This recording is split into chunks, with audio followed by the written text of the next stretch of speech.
Hey everybody, welcome back to my channel. Now, as you can tell from the title of this video, this is my 2019 eyeshadow palette collection video. Now, I did do a couple of videos like this at the beginning of last year, and I think it's really important just to kind of allow me to track my journey as I discover new things, to share my opinions of things that maybe I loved last year and now I don't love anymore, or things that I have discovered that have been fantastic, but then things that I've added to my collection to try over the next 12 months. So I do have a reasonable collection. I wouldn't say it's the biggest in the world. I am not made of money, but I do have what I would consider a good stash of eyeshadow, let's be honest. But let's just dive right in, and we're going to look through my collection, and I'm going to share with you my 10 top favourites as well as some of my other shadows. Okay, so the way that I'm going to do this is by collection, so you can kind of see, so brand or style. I'm just kind of group them together as it kind of comes to mind, but we'll just play it by ear. Okay, so the first two sets of palettes that I'm going to talk about are the Jaclyn Hill Morphe palettes. Now, I have got this one and the Vault collection. When this one came out, I absolutely loved it. It was actually my go-to eyeshadow palette. In fact, this shade here is still something that I pretty much will use on a day-to-day basis. This one here is just the most beautiful inner highlight if you have very pale skin and really want to make the corners of your eyes pop. I love the warm tones through this, and I really feel that it set a trend for a lot of the other eyeshadow palettes that came out on the market afterwards. It's just a beautiful palette. The formula is so nice, which is why I actually went on to buy the Vault collection. That was my reasoning, you know, that palette was so good. I just had to have all the other shades that Jaclyn Hill said really complemented that palette. So I did get all of them. The one shade in here that really stands out for me is something that I literally have fallen in love with, and that is this one here, Coin. This is in the Armed and Gorgeous palette. It is the most beautiful yellow gold. It really pops a punch and stays all day. Some of the mattes in these, I've just, even like when it was really hard to use them, I've still struggled to use, even though the majority of them work a lot better than they did originally by me kind of going in and kind of taking off some of the top surface. They definitely were not as good as the original formula. I completely understand why they're in the Vault collection and not in the original palette, but I do think that I probably wouldn't have bothered had I known, and would have just stuck with the original palette. Carrying on the Morphe theme, I kind of know why that's hard to say. I did pick up the Dare to Create palette this year. This is the 39A, and it's meant to be part of their artistry range. The reason I grabbed this was for the green tones that are in here. They looked really scrummy, kind of like those army khaki greens.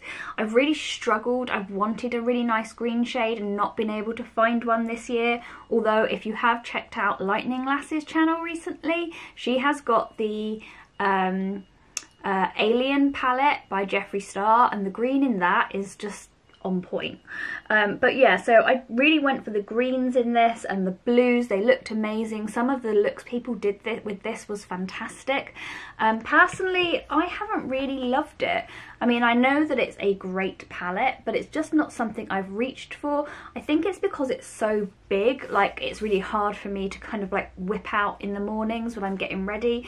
It's definitely more of a play palette rather than a everyday palette. I also have 4 of the 35s.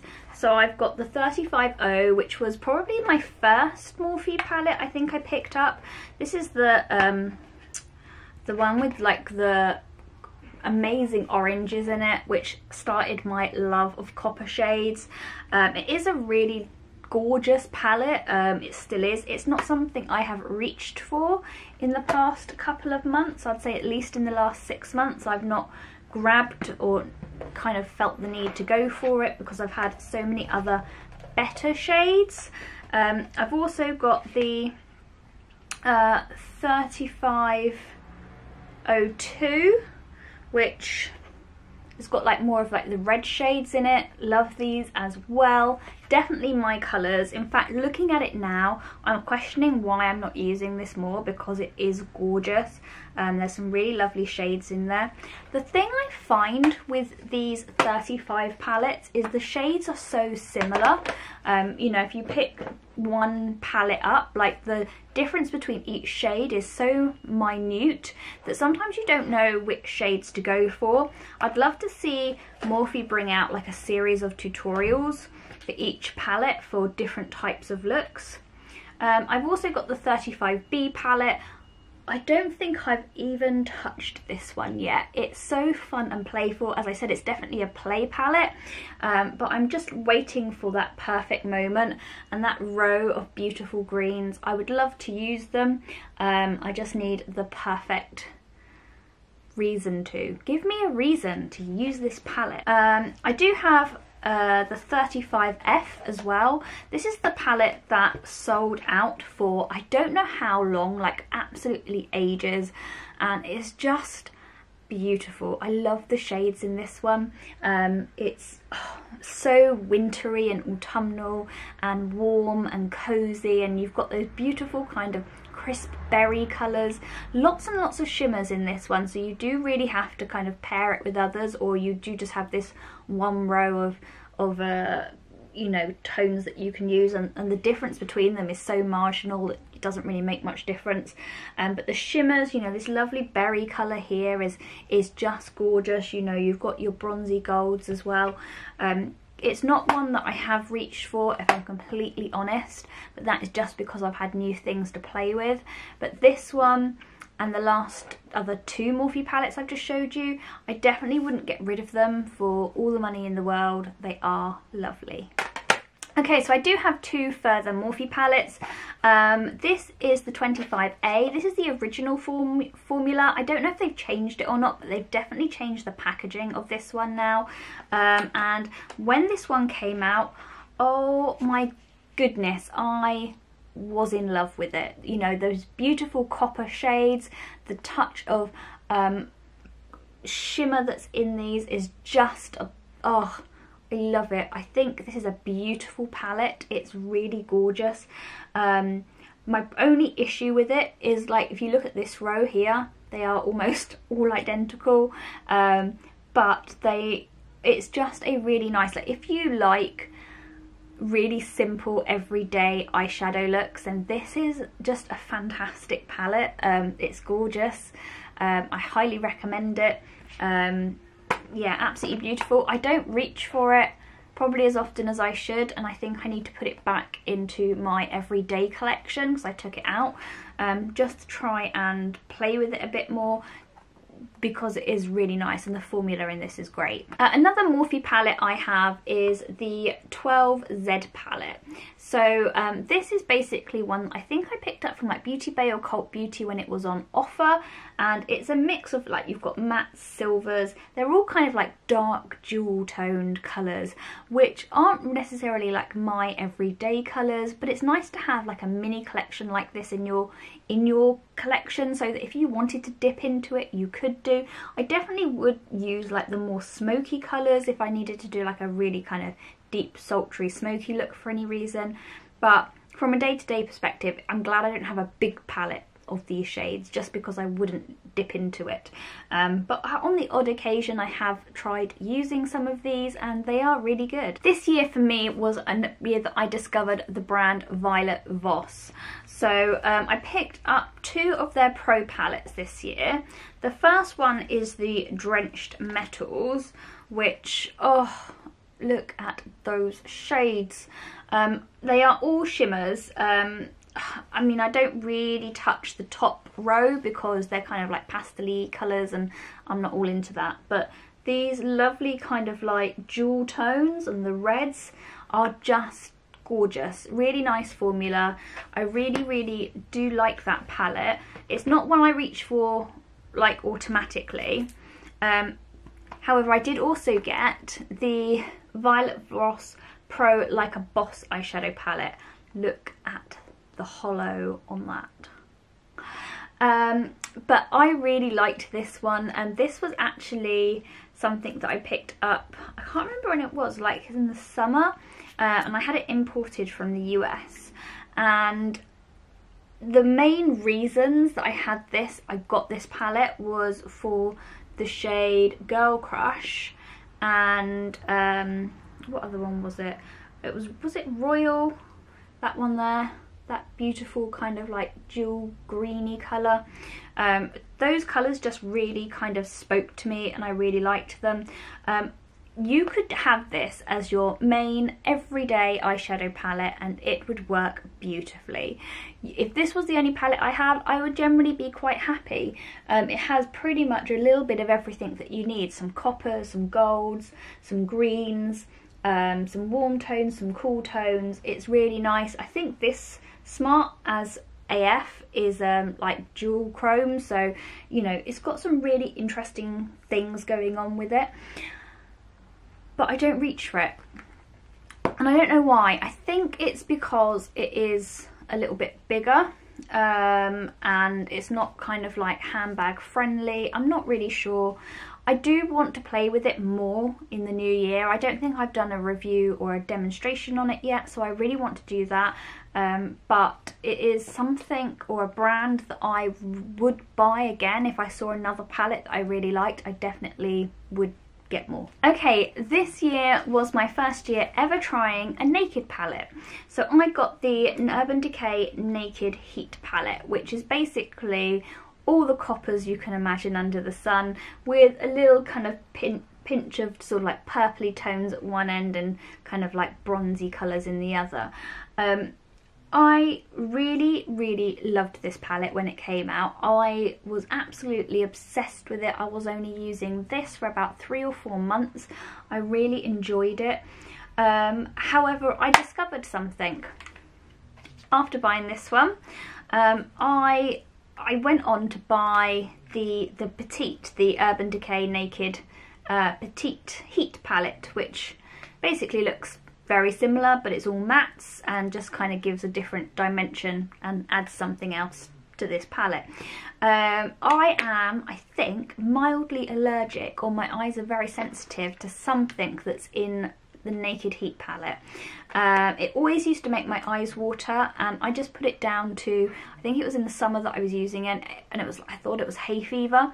But I have changed different, like started using more of my other palettes, and it's happened less and less and less.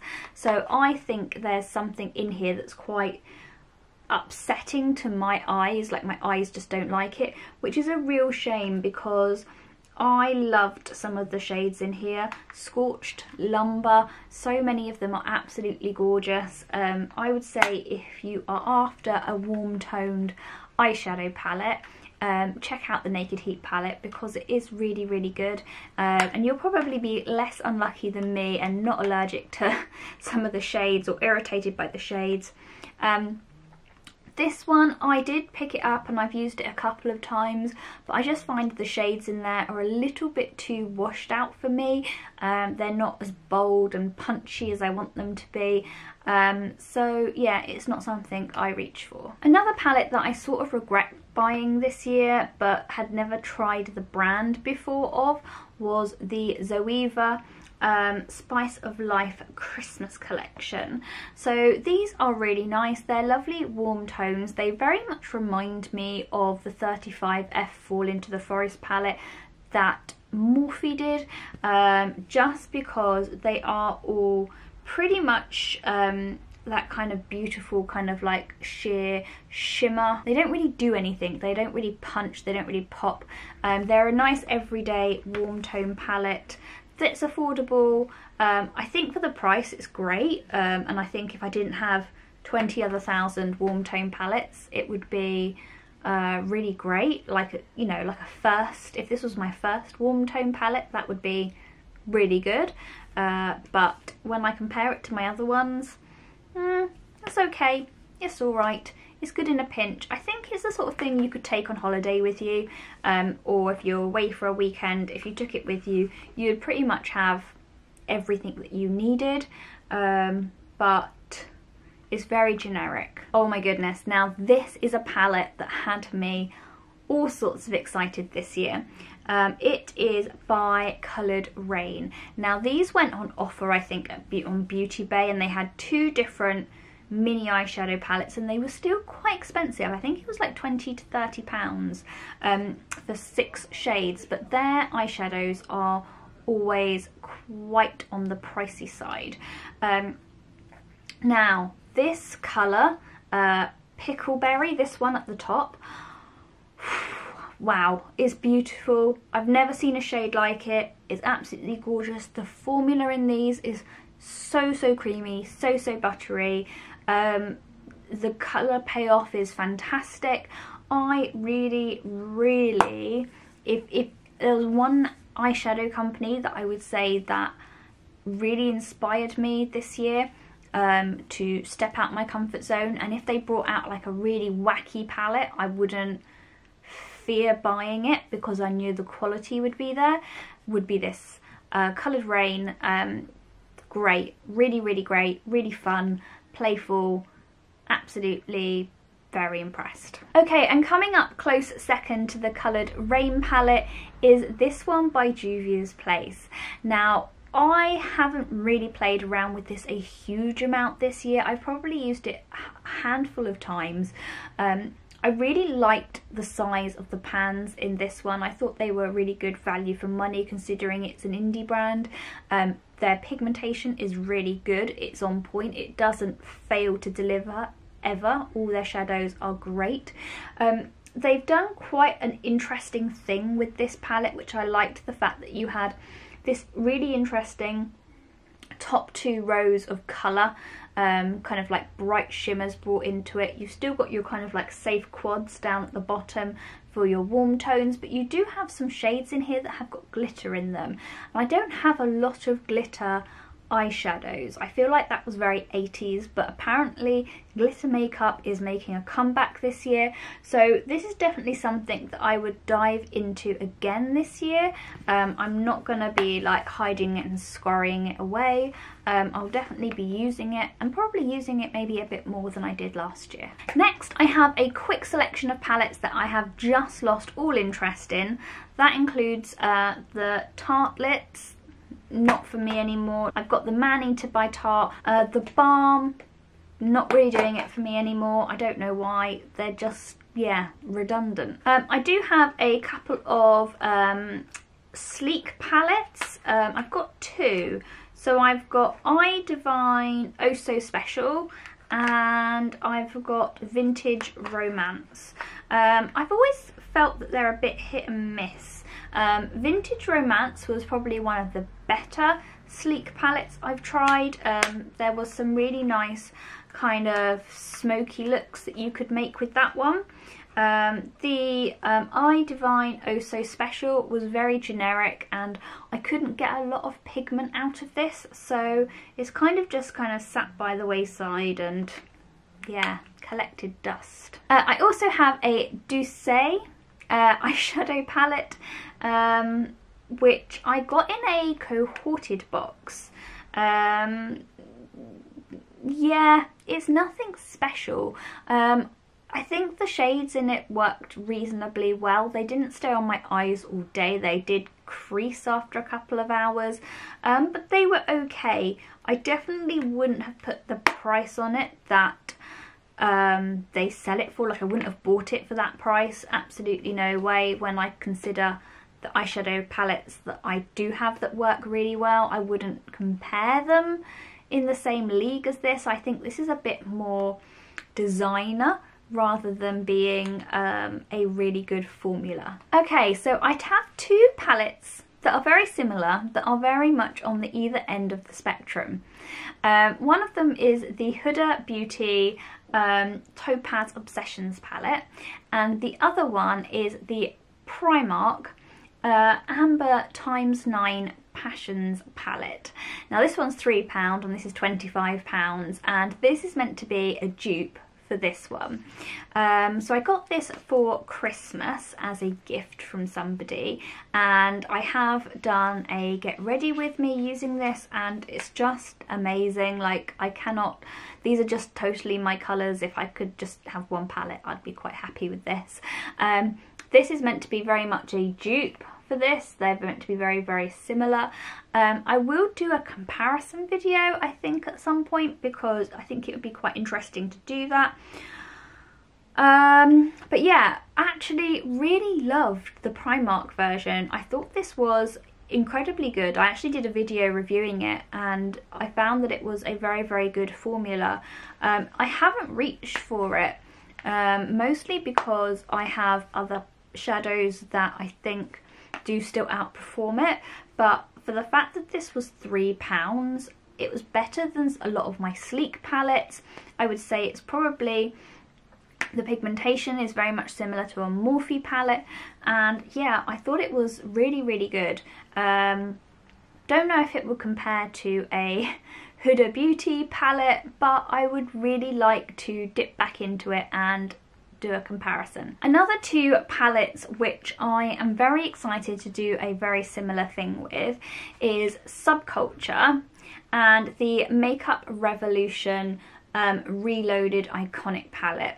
So these are very much dupes of each other. Now, when I got Subculture, I was so excited because I had tried Modern Renaissance, I loved it, it was a beautiful eyeshadow palette, not necessarily like my favourite colours, but really liked the formula. I got loads of compliments when wearing it, I thought it was great.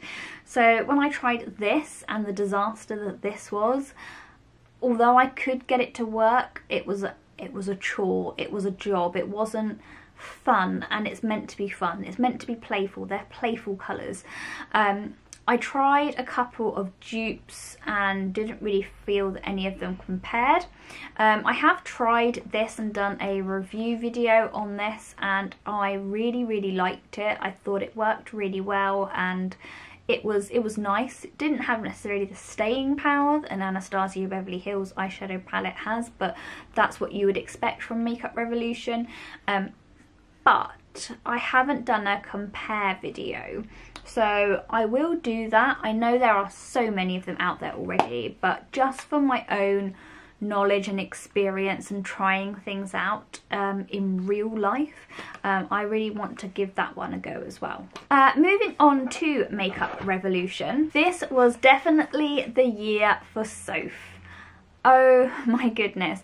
Now, Soph Does Nails really inspired me when I was creating my YouTube channel to, you know, like, I liked her twinkly lights in the background, which is why I put twinkly lights in my background.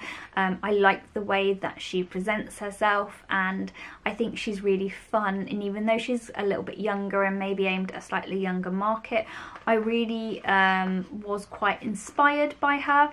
And the Soph palettes just are really good. And there's not really much more I can say about them. The original one that she brought out, this one, I liked it. I thought the colours worked well, the formulas worked well. I know so many people are now using this as their everyday go-to palette. I don't, because I have other palettes with shades in it that I feel work better for my skin tone. But when she brought out the Extra Spice palette, now that spoke to me. Those beautiful reds, shimmers, coppers just were really gorgeous. I do feel that the coppers are still missing a little bit of depth in them, but they are really, really nice. And I think if you were looking for a really affordable everyday eyeshadow palette, they are probably one of my favourites. They're definitely in my top 10. The highlighter palette, however, was my top highlighter for at least half of the year. Mixing a couple of these shades together gave me the most beautiful blinding highlight. I had so many compliments. I absolutely loved this, really did. I have stopped using it at the moment just because I have got other things that I've moved on to, which I will talk about later. But yeah, this is, oh yeah, one of my favourite highlighter palettes, and it didn't really get spoken about as much as the eyeshadows did. So for me, this was the biggest win, followed by the Extra Spice and then her original palette, but really great. I do have two other highlighting palettes. I've got one by Colourpop, which is Nuduendo, which I haven't even opened, and I've got this e.l.f. illuminating one that someone gifted to me. I've not used them. I've not been tempted to use them. I feel like this has got some really nice shades in it, but I kind of bought it because of the hype and just didn't really need it in my life. And then this one was gifted to me to try, and I've just not got round to it.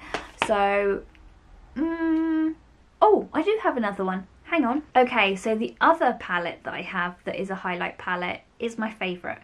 It is by Ofra. This is the Feeling Myself highlighter palette, and it's a mini. It was expensive. I think it was around £25, which is the price of one of their single highlighters, but they're smaller pans, so they're three of their best shades. I think it's Blissful, Pillow Talk and Rodeo Drive. I mostly use the middle one, Pillow Talk, and it is blinding. It is the softest formula in the world. Incredibly beautiful, but really poppy. Just gorgeous. I really like it. I have used it like on a daily basis, and sometimes I find like it's almost too much, like it's so bright, but it's got like just that lovely kind of like pinky warmth to it, which is just gorgeous. I mean, my favourite highlighter by far is Becca's highlighters this year, but I don't have a palette for that. But this is definitely, if I'm looking for something fun and bold, something that I have to reach for. I also have a contour palette, and it is a bit of a controversial one, but I do feel like I have to mention it. It is the Kat Von D contour palette. Now, obviously there has been a lot of controversial situations going on with Kat Von D. I got this before that happened, and was looking for a powdered contour for people with incredibly pale skin. This was recommended to me because of the lightest shade. I have hit pan on it. I don't know if I'm going to buy it again, because I've started using the cream contour kit by Anastasia Beverly Hills in medium. I don't know whether if they did a light shade of this, I don't know if they do, but if they did a light shade of this, I would just replace it, because at the beginning of the year I tried the Sports FX cream contour kit. Hated it, absolutely hated it, swore me off cream contours forever. But I got this in my cohorted box and was like, okay, I'll give it a go. Brilliant. Absolutely fantastic, really amazing. Definitely maybe a little bit on the warm side for me, but if this formula is as good in the light version, then I definitely would replace my Kat Von D contour palette with it, because I think this just gives a more natural finish. I have got this on today, and it's alright, it's okay. I just can't find another shade or something similar to this shade in any other palette at the moment. Okay, so there is one collection that or two collections that I still have yet to mention. One of those is Colourpop. Now, I have a selection of Colourpop palettes. I do have two other ones which were in my Christmas range, and I did mention them in my Love and Hates for 2018. So I do have the Cute as AF palette, the Dream Street by Kathleen Lights, the You Had Me at Hello, and the My Little Pony. This was a bit of a obsessive buy because I used to love My Little Pony when I was little and had to have it. This one I think I saw on someone's Depop and had to get it. This one I bought from their website, and this one, I love Kathleen Lights. I think she is fantastic. She makes great recommendations for colours and her palette is beautiful. I love the shades in here. This beautiful shade up here, the top one, is probably one of my favourite shadows from 2018. I absolutely loved it so much. This very quickly could have become a everyday palette for me. I think what has really put me off Colourpop in the past 12 months is that they have just been so non-committed to products. They were bringing out release after release after release, and they're just not sticking with anything. And although they brought out some very innovative and interesting things, it's just kind of put me off the fact that they're releasing all this stuff and they don't seem to be really invested in it. I mean, they are invested in Kathleen Lights because they've done another couple of collections with her, but I just think that they should just stick to improving their formula and working on what they have, rather than just keep on releasing new stuff. I want to see them kind of bring out better formulas, better shadows. Okay, and last but by no means least, this will be no surprise to you because if you've seen my collections before, you know what I have not spoken about, and that is the Anastasia palettes. Now, Modern Renaissance, yes, I loved it when it first came out. I really enjoyed using it when I've got it. It was beautiful. I still dip into a lot of the shades, not so much the like the bright pinks and reds and stuff, but definitely a couple of the shades in there, like Ochre is just my favourite.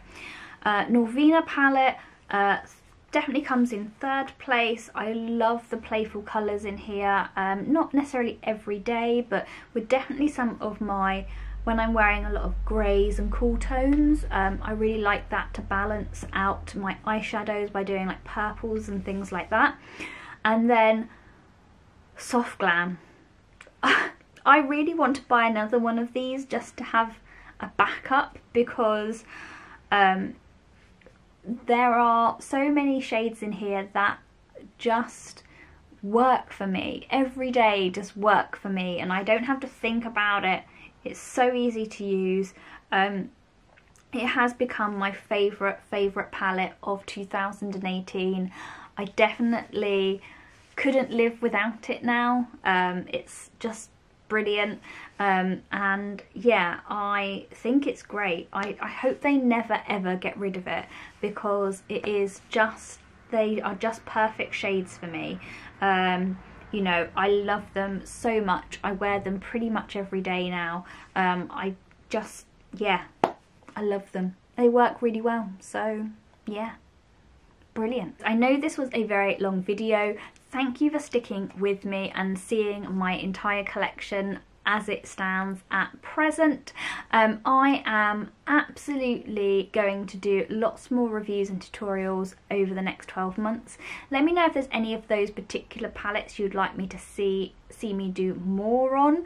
I'm sure there are thousands of reviews out there on the majority of them because that's why I bought them. You know, they had great reviews. Some of them, but you know, let me know your thoughts. Are there any palettes that you are particularly excited about for 2019? I really want to get my hands on the James Charles palette and the Sultry palette by Anastasia. Those two palettes are on my wish list for 2019 definitely, but I'm not going to rush to buy them. I definitely want to see more everyday reviews on them, so yeah, that's my thoughts. So guys, that is everything from me for now. I hope you enjoyed seeing my collection. I'd love to know your thoughts about what palettes you're really excited about for 2019. I know for me the James Charles palette is definitely on my radar, as well as the Anastasia Sultry palette that came out at Christmas. Those two are definitely on my wish list, but I'm not rushing out to buy them right now just because I have rather a few to get through. But yeah, are there any palettes for you that you have loved in 2018? Really standout ones? I would really like to know your thoughts. Leave some comments below as to what palettes you'd like me to see me do reviews on. Definitely going to be looking at Like a Boss this year, as well as some of the others. But for me, that is everything for now. If you haven't seen my giveaway, go and check it out. There is a little bit of a giveaway for my subscribers going on right now. I'll leave it in here somewhere. And yeah, I hope you're all enjoying 2019 so far. Don't forget to like and subscribe if you enjoyed this video, and I'll see you all next time. Take care. Bye bye.